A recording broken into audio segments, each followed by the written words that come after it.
Do you believe that this is a crisis of sorts or a mess of sorts that the government could have avoided, because as the court said, they kept trying to give the government an out, saying, tell us, have you used this software, have you not used the spyware, but the government just continued to stonewall, and the court essentially had to use some pretty strong language in pointing that out. No, I don't think there's any question of any conflict. Where it really boils down is that the court gave the government the option and said, don't make us interfere, why don't you come out with a detailed affidavit stating with what all this is about. Right. And if your affidavit is explanatory of everything, then there may not be any need for the court to pass any orders in this matter. Yeah. The natural consequence of the government saying, look, they do not want to put down anything on affidavit on the anvil of national security, require the court then to go into the question as to whether this blanket defense of national security and using that as a screen and not stating anything could override other constitutional and fundamental rights like freedom of speech and freedom of privacy, the right to privacy. Now, don't forget that the right to privacy, and I here take a bit of a difference with Mr. Dave. The right to privacy judgment also was under the same BJP government.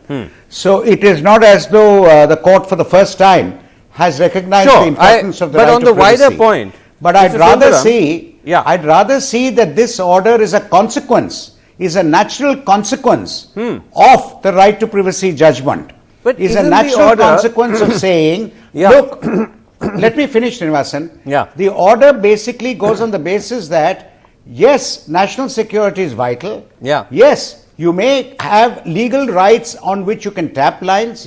However, we want to know in this case whether the law has been followed, what is the software used, in what manner has it been used. We want far more details than what is forthcoming from the government. Of course. And that has been made very clear by the court. We know that. We know that. But my point, the court is absolutely clear. No, but the point here, the wider point, we know what the order says. The wider point is that this is a huge setback to the government, is it not? Because every argument made by the government in court has been demolished by the judges.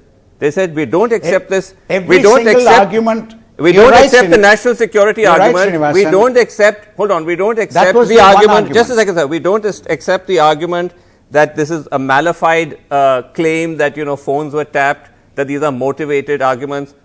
They have given credence to the media reports and to the investigations carried out by journalists as well as by governments, something again which the government was dismissing within and outside court.